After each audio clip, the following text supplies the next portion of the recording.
ಶ್ರೀ ಗುರುದೇವ್. ವೀಕ್ಷಕರೇ, ತುಲಾರಾಶಿಯವರಿಗೆ 2026ರಲ್ಲಿ ನಿಮ್ಮ ಕಷ್ಟ ಕಾಲದ ಸಾಲದ ಸಮಸ್ಯೆಗಳು ನಿವಾರಣೆಯಾಗಿ ಹೊಸ ಜೀವನ ಪ್ರಾರಂಭವಾಗುತ್ತಾ ಮತ್ತೆ ಈ ವರ್ಷ ನಿಮಗೆ ಅನಿರೀಕ್ಷಿತ ಧನಲಾಭ ಅಥವಾ ಪಿತ್ರಾರ್ಜಿತ ಸಂಪತ್ತಿನ ಯೋಗವಿದೆಯೇ? ಕೌಟುಂಬಿಕ ಜೀವನದಲ್ಲಿ ಕೆಲವು ಸಮಸ್ಯೆಗಳು ದೂರವಾಗಿ ನೆಮ್ಮದಿ ಪಡೆಯುವ ಶುಭ ಸಮಯ ಯಾವಾಗ ಸಿಗುತ್ತದೆ? ದಾಂಪತ್ಯ ಸಂಬಂಧಗಳು ಮತ್ತು ವ್ಯಾಪಾರ ಪಾಲುದಾರಿಕೆ ಈ ವರ್ಷ ಸ್ಥಿರತೆ ಪಡೆಯಲು ನೀವು ಏನು ಮಾಡಬೇಕು?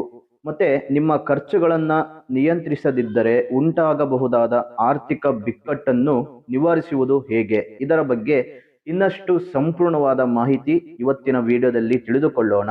ಆದರೆ ಅದಕ್ಕೂ ಮೊದಲು ವೀಕ್ಷಕರೇ, ನೀವಿನ್ನೂ ನಮ್ಮ ಚಾನಲ್ಗೆ ಹೊಸ ವೀಕ್ಷಕರಾಗಿದ್ದರೆ ಈ ಕೂಡಲೇ ನಮ್ಮ ಚಾನಲ್ ಅನ್ನು ಸಬ್ಸ್ಕ್ರೈಬ್ ಮಾಡಿಕೊಳ್ಳಿ. ಹಾಗೆ ಪಕ್ಕದಲ್ಲಿರುವ ಬೆಲ್ ಐಕಾನ್ ಅನ್ನು ಪ್ರೆಸ್ ಮಾಡಿ. ಮತ್ತೆ ಇದೇ ರೀತಿ ಫೇಸ್ಬುಕ್ ಹಾಗೂ ಇನ್ಸ್ಟಾಗ್ರಾಮ್ ಪೇಜಲ್ಲೂ ಕೂಡ ಹಲವಾರು ವಿಷಯಗಳು ಪ್ರತಿನಿತ್ಯ ನೀವು ತಿಳಿದುಕೊಳ್ಳಬಹುದು. ತಪ್ಪದೆ ವೀಕ್ಷಕರೇ ಪ್ರತಿನಿತ್ಯ ಫಾಲೋ ಮಾಡ್ತಾ ಬನ್ನಿ. ನೋಡಿ, ತುಲಾರಾಶಿಯವರಿಗೆ ಈ 2026ರಲ್ಲಿ ಗ್ರಹಗಳ ಗೋಚಾರ ಫಲಗಳು ಹೇಗಿದೆ, ಮತ್ತೆ ಗ್ರಹಗಳ ಗೋಚಾರ ಫಲದಿಂದ ಏನೆಲ್ಲ ಬದಲಾವಣೆಗಳಿದೆ ಅದರ ಬಗ್ಗೆ ಸಂಪೂರ್ಣವಾಗಿ ತಿಳಿದುಕೊಳ್ಳೋಣ. ಮೊದಲನೇದಾಗಿ ಶನಿ ಗ್ರಹ ತುಲಾರಾಶಿಯವರಿಗೆ ವರ್ಷ ಪೂರ್ತಿ 6ನೇ ಮನೆಯಲ್ಲಿ ಸಂಚಾರವನ್ನು ಮಾಡುತ್ತಾನೆ. ಇದರಿಂದ ನಿಮಗೆ ಜಯ ಮತ್ತು ರಕ್ಷಣೆಯ ಕವಚ ಈ ಶನಿ ಗ್ರಹದಿಂದ ಸಿಗುತ್ತೆ. ಶನಿಯ ಈ ಬಲದಿಂದ ನಿಮ್ಮ ಎಲ್ಲ ವಿರೋಧಿಗಳು ಮತ್ತು ಗುಪ್ತ ಶತ್ರುಗಳಿಂದ ವಿಮುಕ್ತಿ ಸಿಗುವ ಸಾಧ್ಯತೆಗಳಿದೆ. ಮತ್ತೆ ದೀರ್ಘಕಾಲದಿಂದ ನಿಮ್ಮನ್ನು ಕಾಡುತ್ತಿದ್ದ ಸಾಲದ ಸಮಸ್ಯೆ ನಿವಾರಣೆಗೆ ದಾರಿ ಸಿಗುತ್ತದೆ. ನಿಮ್ಮ ದೈನಂದಿನ ಕೆಲಸಗಳಲ್ಲಿ ಸ್ಥಿರತೆ ಮತ್ತು ಶಿಸ್ತು ಹೆಚ್ಚಾಗುತ್ತಾ ಹೋಗುತ್ತದೆ. ನೀವು ನ್ಯಾಯಾಲಯದ ವಿಚಾರಗಳನ್ನ ಎದುರಿಸುತ್ತಿದ್ದರೆ ಶನಿಯ ಈ ಸ್ಥಾನ ನಿಮಗೆ ಜಯವನ್ನು ಸಿಗುವ ರೀತಿಯಲ್ಲಿ ಒಂದು ದಾರಿ ಮಾಡಿಕೊಡುತ್ತದೆ. ನಿಮ್ಮ ಕರ್ಮಕ್ಕೆ ತಕ್ಕ ಪ್ರತಿಫಲ ದೊರೆಯುವ ಆ ಒಂದು ಶುಭ ಸ್ಥಾನ ಶನಿಯಿಂದ ಸಿಗುತ್ತೆ.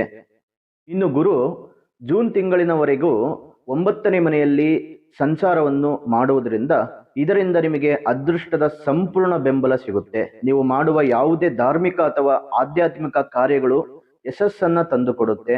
ಜೂನ್ ತಿಂಗಳಿನ ನಂತರ ಗುರು 10ನೇ ಮನೆಗೆ ಕರ್ಮಸ್ಥಾನಕ್ಕೆ ಸಂಚಾರವನ್ನು ಮಾಡುವುದರಿಂದ ನಿಮಗೆ ವೃತ್ತಿ ಕ್ಷೇತ್ರದಲ್ಲಿ ಉನ್ನತ ಸ್ಥಾನ ಮತ್ತು ಅಧಿಕಾರವನ್ನ ಸಿಗುವ ಅವಕಾಶಗಳು ಮಾಡಿಕೊಡುತ್ತೆ. ಇನ್ನು ನಿಮ್ಮ ವೃತ್ತಿ ಜೀವನದಲ್ಲಿ ಅತಿ ದೊಡ್ಡ ಆದಾಯ ಮತ್ತು ಒಳ್ಳೆಯ ಬದಲಾವಣೆಗೆ ದಾರಿ ಮಾಡಿಕೊಡುತ್ತೆ. ನಿಮ್ಮ ಪ್ರತಿಷ್ಠೆ, ಸಮಾಜದಲ್ಲಿ ಕೀರ್ತಿ, ಗೌರವ ಇದೆಲ್ಲವೂ ಕೂಡ ಹೆಚ್ಚಾಗುತ್ತಾ ಹೋಗುತ್ತೆ. ಇನ್ನು ಶುಕ್ರ 1ನೇ ಮನೆ ಮತ್ತು 8ನೇ ಮನೆಯಲ್ಲಿ ಸಂಚಾರವನ್ನು ಮಾಡುವುದರಿಂದ ಶುಕ್ರನ ಬಲದಿಂದ ನಿಮ್ಮ ವ್ಯಕ್ತಿತ್ವವು ಆಕರ್ಷಕ ಮತ್ತು ಸಮತೋಲನದಿಂದ ಕೂಡಿರುತ್ತೆ. ಅನಿರೀಕ್ಷಿತ ಧನಲಾಭ, ಪಿತ್ರಾರ್ಜಿತ ಆಸ್ತಿ ಅಥವಾ ಒಂದಿಷ್ಟು ಆದಾಯದ ಸಂಬಂಧಿಸಿದ ವಿಷಯಗಳಲ್ಲಿ ನಿಮಗೆ ಶುಕ್ರನು ಸಹಾಯ ಮಾಡುತ್ತಾನೆ. ನಿಮ್ಮ ವೈಯಕ್ತಿಕ ನಿರ್ಧಾರಗಳಲ್ಲಿ ನಿಮ್ಮ ಸೌಂದರ್ಯ ಮತ್ತು ನ್ಯಾಯದ ಭಾವನೆ ಪ್ರಮುಖ ಪಾತ್ರ ವಹಿಸುತ್ತದೆ. ಇನ್ನು ರಾಹು 6ನೇ ಮನೆಯಲ್ಲಿ ಶನಿಯ ಜೊತೆ ಸಂಚಾರವನ್ನು ಮಾಡುವುದರಿಂದ ನಿಮಗೆ ಅತಿಯಾದ ಸ್ಪರ್ಧಾತ್ಮಕ ಮತ್ತು ಸಾಹಸಮಯ ಮನೋಭಾವ ತಂದುಕೊಡುತ್ತಾನೆ. ನಿಮ್ಮ ವಿರೋಧಿಗಳನ್ನ ಸೋಲಿಸಲು ನೀವು ಅನಿರೀಕ್ಷಿತ ಮತ್ತು ಬುದ್ಧಿವಂತ ದಾರಿಯನ್ನ ನೀವು ಹುಡುಕುವಂತ ಪ್ರಯತ್ನಗಳನ್ನು ಮಾಡಬೇಕು. ಇದು ರೋಗಗಳಿಂದ ಬೇಗನೆ ಚೇತರಿಸಿಕೊಳ್ಳಲು ಸಹಾಯ ಮಾಡುತ್ತೆ. ಆದರೆ ವೃತ್ತಿ ಸಂಬಂಧಪಟ್ಟಂತ ವಿಚಾರಗಳಲ್ಲಿ ಅತಿಯಾದ ಆತುರ ಅಥವಾ ರಹಸ್ಯ ವ್ಯವಹಾರಗಳಿಂದ ದೂರ ಇರುವಂತದ್ದು ಒಳ್ಳೆಯದು. ಇನ್ನು ಕೇತು ಗ್ರಹ 12ನೇ ಮನೆಯಲ್ಲಿ ವ್ಯಯಸ್ಥಾನದಲ್ಲಿ ಇರುತ್ತಾನೆ. ಇದರಿಂದ ಅತಿಯಾದ ಖರ್ಚು, ಏಕಾಂತ ಮತ್ತು ಆಧ್ಯಾತ್ಮಿಕತೆಗೆ ನಿಮ್ಮ ಗಮನವನ್ನು ಸೆಳೆಯುತ್ತದೆ. ನೀವು ಕೆಲವೊಂದು ವಿಷಯಗಳಿಂದ ಅಂತರ ಕಾಯ್ದುಕೊಳ್ಳುವಂಥದ್ದು ಒಳ್ಳೆಯದು. ಇನ್ನು ಈ ಸ್ಥಾನವು ನಿಮ್ಮನ್ನು ಧ್ಯಾನ ಮತ್ತು ಆಧ್ಯಾತ್ಮಿಕ ಅಭ್ಯಾಸಗಳ ಕಡೆಗೆ ಕರೆದುಕೊಂಡು ಹೋಗುತ್ತೆ. ಅನಗತ್ಯ ಖರ್ಚುಗಳನ್ನ ನೀವು ನಿಯಂತ್ರಿಸದಿದ್ದರೆ ಆರ್ಥಿಕ ಒತ್ತಡಗಳು ಎದುರಾಗಬಹುದು. ಹಾಗಾಗಿ ಹಣಕಾಸಿನ ವಿಚಾರದಲ್ಲಿ ಖರ್ಚು ಮಾಡುವಂತ ವಿಷಯದಲ್ಲಿ ಸ್ವಲ್ಪ ಜಾಗ್ರತೆಯಿಂದ ಇರಿ. ಇನ್ನು ಕುಜ 2ನೇ ಮನೆಯಲ್ಲಿ ಮತ್ತು 7ನೇ ಮನೆಯಲ್ಲಿ ಸಂಚಾರವನ್ನು ಮಾಡುವುದರಿಂದ ನಿಮ್ಮ ಆರ್ಥಿಕ ಸ್ಥಿತಿ ಮತ್ತು ವೈವಾಹಿಕ ಜೀವನದ ಮೇಲೆ ನೇರ ಪ್ರಭಾವ ಬೀರುತ್ತೆ. ಕುಜ ಶುಭ ಸ್ಥಾನದಲ್ಲಿದ್ದಾಗ ಹಣಕಾಸಿನ ವಿಚಾರದಲ್ಲಿ ದಿಟ್ಟ ನಿರ್ಧಾರಗಳನ್ನ ತೆಗೆದುಕೊಳ್ಳುತ್ತೀರಿ. 7ನೇ ಮನೆಯ ಅಧಿಪತಿಯಾದ ಕಾರಣ ನಿಮ್ಮ ಸಂಗಾತಿಯೊಂದಿಗೆ ಮಾತುಕತೆ ನಡೆಸುವಾಗ ನಿಮ್ಮ ಕೋಪವನ್ನು ಒಂದಿಷ್ಟು ಹಿಡಿತದಲ್ಲಿ ಇಟ್ಟುಕೊಳ್ಳುವಂಥದ್ದು ಒಳ್ಳೆಯದು. ಇದರಿಂದ ನಿಮ್ಮ ದಾಂಪತ್ಯ ಜೀವನ, ಸಂಗಾತಿಯ ನಡುವೆ ಪ್ರೀತಿ, ವಿಶ್ವಾಸ, ಹೊಂದಾಣಿಕೆಯಿಂದ ಜೀವನ ನಡೆಸುವುದಕ್ಕೆ ದಾರಿ ಮಾಡಿಕೊಡುತ್ತೆ. ಇನ್ನು ಸೂರ್ಯ ನಿಮ್ಮ ರಾಶಿಯಲ್ಲಿ 11ನೇ ಮನೆಗೆ ಸಂಚಾರವನ್ನು ಮಾಡುವುದರಿಂದ ಆದಾಯ ಮತ್ತು ಸಾಮಾಜಿಕ ಪ್ರತಿಷ್ಠೆಯನ್ನು ಹೆಚ್ಚು ಮಾಡುತ್ತದೆ. ಸೂರ್ಯನ ಬಲದಿಂದ ನಿಮ್ಮ ಆದಾಯದ ಮೂಲಗಳು ಹೆಚ್ಚಾಗುತ್ತಾ ಹೋಗುತ್ತೆ. ಸರ್ಕಾರದ ಕೆಲಸಗಳಲ್ಲಿ ಅಥವಾ ಉನ್ನತ ಅಧಿಕಾರಿಗಳಿಂದ ಬೆಂಬಲ ಸಿಗುತ್ತೆ. ಇನ್ನು ನಿಮ್ಮ ಗುರಿಗಳನ್ನ ತಲುಪಲು ಸೂರ್ಯನು ನಿಮಗೆ ಆತ್ಮವಿಶ್ವಾಸ ಮತ್ತು ಅಧಿಕಾರ ನೀಡುತ್ತಾನೆ. ಇನ್ನು ಬುಧ ಗ್ರಹದಿಂದ 9ನೇ ಮನೆ ಬುಧ ಸಂಚಾರವನ್ನು ಮಾಡುವುದರಿಂದ ಮತ್ತು 12ನೇ ಮನೆಯಲ್ಲಿ ವ್ಯಯಸ್ಥಾನದಲ್ಲಿ ಸಂಚಾರವನ್ನು ಮಾಡುವುದರಿಂದ ನಿಮ್ಮ ಅದೃಷ್ಟ ಮತ್ತು ಬುದ್ಧಿಶಕ್ತಿ ಖರ್ಚುಗಳ ಮೇಲೆ ಪ್ರಭಾವ ಬೀರುತ್ತೆ. ಬುಧ ಬಲದಿಂದ ನೀವು ಅದೃಷ್ಟದಿಂದ ಲಾಭ ಪಡೆಯುತ್ತೀರಿ ಮತ್ತು ವಕ್ರಿಯಾಗುವ ಬುಧನಿಂದ ಪ್ರಯಾಣದಲ್ಲಿ ಅಥವಾ ಹೂಡಿಕೆಯಲ್ಲಿ ಸ್ವಲ್ಪ ಜಾಗ್ರತೆಯಿಂದ ಇರುವಂತದ್ದು ಒಳ್ಳೆಯದು. ಇನ್ನು ಚಂದ್ರ ನಿಮಗೆ 10ನೇ ಮನೆಗೆ ಸಂಚಾರವನ್ನು ಮಾಡುವುದರಿಂದ ನಿಮ್ಮ ವೃತ್ತಿ ಕ್ಷೇತ್ರದಲ್ಲಿ ಏರಿಳಿತಗಳು ಮತ್ತು ಭಾವನಾತ್ಮಕ ನಿರ್ಧಾರಗಳನ್ನ ನಿಯಂತ್ರಿಸುತ್ತದೆ.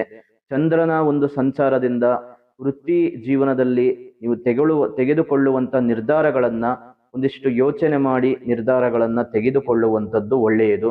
ನಿಮ್ಮ ಕೆಲಸದಲ್ಲಿ ಒಂದಿಷ್ಟು ಭಾವನಾತ್ಮಕವಾದಂತ ತೃಪ್ತಿಯನ್ನ ನೀವು ಕಾಣುವುದಕ್ಕೆ ಸಾಧ್ಯವಾಗುತ್ತೆ.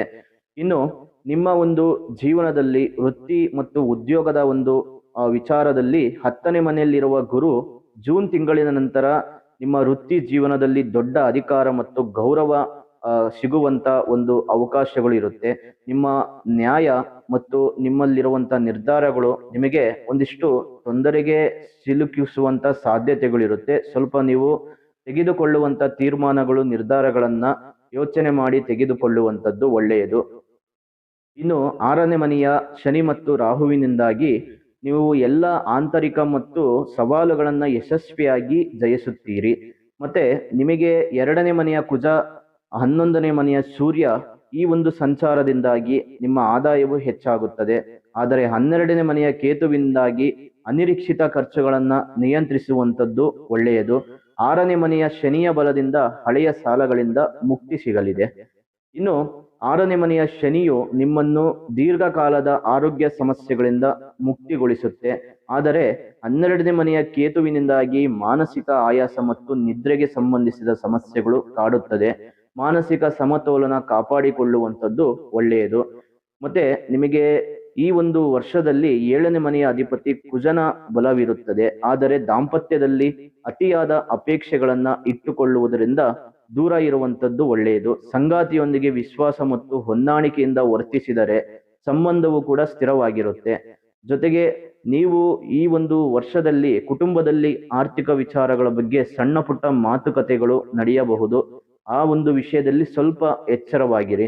ಯಾವುದೇ ವಿಷಯ ಚರ್ಚೆ ಇದ್ದರೂ ಕೂಡ ಅದರಲ್ಲಿ ನೀವು ಮೌನವಾಗಿ ಇದ್ದು ಬಿಡಿ. ಯಾಕಂದ್ರೆ ನಿಮ್ಮ ಮಾತಿನಲ್ಲಿ ಸ್ವಲ್ಪ ಅರ್ಥವಿರಲಿ, ಮಾತಿನ ಕಡೆ ಸ್ವಲ್ಪ ಗಮನ ಇರಲಿ. ಮಾತಿಂದ ಸಂಬಂಧಗಳಲ್ಲಿ ತೊಂದರೆಗಳು ಬರುವಂತ ಸಾಧ್ಯತೆಗಳಿರುತ್ತೆ. ಹಾಗಾಗಿ ಸ್ವಲ್ಪ ಈ ವಿಷಯದಲ್ಲಿ ದೂರ ಇರುವಂತ ಪ್ರಯತ್ನಗಳನ್ನ ಮಾಡಿ. ಇನ್ನು ವೀಕ್ಷಕರೇ, ಈ ಒಂದು ವರ್ಷದಲ್ಲಿ ತುಲಾ ರಾಶಿಯವರಿಗೆ ವೃತ್ತಿ ಜೀವನದಲ್ಲಿ ಉನ್ನತ ಸ್ಥಾನ ಮತ್ತು ಅಧಿಕಾರ ಪಡೆಯುವ ವರ್ಷವಾಗಿದೆ. 6ನೇ ಮನೆಯಲ್ಲಿರುವ ಶನಿ ಮತ್ತು ರಾಹುವಿನಿಂದ ನಿಮ್ಮ ಎಲ್ಲಾ ಶತ್ರುಗಳಿಂದ ಬಿಡುಗಡೆ ಸಿಗುತ್ತೆ, ಮುಕ್ತಿ ಸಿಗುತ್ತದೆ. ಜೂನ್ ತಿಂಗಳಿನ ನಂತರ ಗುರು ನಿಮ್ಮ ವೃತ್ತಿ ಬದುಕಿಗೆ ಹೊಸ ಬೆಳಕನ್ನು ನೀಡುತ್ತಾನೆ. ತುಲಾರಾಶಿಯವರು ಸಮತೋಲನ ಮತ್ತು ನ್ಯಾಯದ ಪ್ರತೀಕವಾಗಿರುವುದರಿಂದ ನಿಮ್ಮ ವಿವೇಕ ಮತ್ತು ಪ್ರಾಮಾಣಿಕತೆಯನ್ನ ಬಳಸಿ ಮುನ್ನುಗ್ಗಿ. ಯಾವುದೇ ಸವಾಲುಗಳು ನಿಮ್ಮ ಮುಂದೆ ನಿಲ್ಲುವುದಿಲ್ಲ. ನಿಮ್ಮ ಯಶಸ್ಸು ಈ ವರ್ಷದಲ್ಲಿ ಸಿಗುವಂಥದ್ದು ಖಚಿತವಾಗಿರುತ್ತೆ. ಇನ್ನು ವೀಕ್ಷಕರೇ, ತುಲಾರಾಶಿಯವರು ಈ ವರ್ಷದಲ್ಲಿ ಮಾಡಬೇಕಾದಂತ ಪರಿಹಾರಗಳನ್ನ ತಿಳಿಸ್ಕೊಡ್ತೇನೆ. ಆದರೆ ಅದಕ್ಕೂ ಮೊದಲು ಈ ವಿಡಿಯೋ ಇಷ್ಟವಾಗಿದ್ರೆ ಲೈಕ್ ಮಾಡಿ, ಶೇರ್ ಮಾಡಿ, ಜೊತೆಗೆ ನಮ್ಮ ಚಾನಲ್ ಅನ್ನು ಸಬ್ಸ್ಕ್ರೈಬ್ ಮಾಡಿಕೊಳ್ಳಿ ಮತ್ತು ನಿಮ್ಮ ಒಂದು ಅನಿಸಿಕೆಗಳು, ಅಭಿಪ್ರಾಯಗಳು ಈ ವಿಡಿಯೋ ಮೂಲಕದಲ್ಲಿ ಕಾಮೆಂಟ್ ಮೂಲಕ ತಿಳಿಸಿಕೊಡಿ. ನೋಡಿ, ತುಲಾರಾಶಿಯವರು ಈ ವರ್ಷದಲ್ಲಿ ಮಾಡಬೇಕಾದಂತ ಪರಿಹಾರಗಳು ಏನೆಂದರೆ, ಪ್ರತಿ ಶುಕ್ರವಾರದ ದಿನ ಲಕ್ಷ್ಮೀ ದೇವಿಯ ಪೂಜೆ ಮಾಡಿ, ಬಡ ಹೆಣ್ಣು ಮಕ್ಕಳಿಗೆ ಮೊಸರು ಅಥವಾ ಹಾಲು ದಾನ ಮಾಡಿ. ಇದರಿಂದ ನಿಮ್ಮ ಸಂಪತ್ತು ಮತ್ತು ಸೌಂದರ್ಯ ಹೆಚ್ಚಾಗುತ್ತದೆ. ಇನ್ನು ಶನಿ ಶಾಂತಿ ನಿವಾರಣೆಗಾಗಿ, ಸಾಲದ ನಿವಾರಣೆಗಾಗಿ ಪ್ರತಿ ಶನಿವಾರದ ದಿನ ನಿರ್ಗತಿಕರಿಗೆ ಅಥವಾ ವೃದ್ಧರಿಗೆ ಸೇವೆ ಸಲ್ಲಿಸಿ ಒಂದಿಷ್ಟು ದಾನ ಧರ್ಮ ಮಾಡಿ. ಇನ್ನು ಗುರುವಾರದ ದಿನ ವಿಷ್ಣು ಸಹಸ್ರನಾಮ ಜಪ ಮಾಡಿ, ಹಳದಿ ಬಣ್ಣದ ವಸ್ತುಗಳನ್ನ ದಾನ ಮಾಡಿ. ಇನ್ನು ವೀಕ್ಷಕರೇ, ನಿಮ್ಮ ರಾಶಿಯ ಬಗ್ಗೆ ಇನ್ನಷ್ಟು ಹೆಚ್ಚಿನ ಮಾಹಿತಿಗಾಗಿ ಸ್ಕ್ರೀನ್ ಮೇಲೆ ಕಾಣುತ್ತಿರುವ ಸಂಖ್ಯೆಗೆ ಕರೆ ಮಾಡಿ ನಿಮ್ಮ ಅಪಾಯಿಂಟ್ಮೆಂಟ್ ಬುಕ್ ಮಾಡಿಕೊಳ್ಳಿ.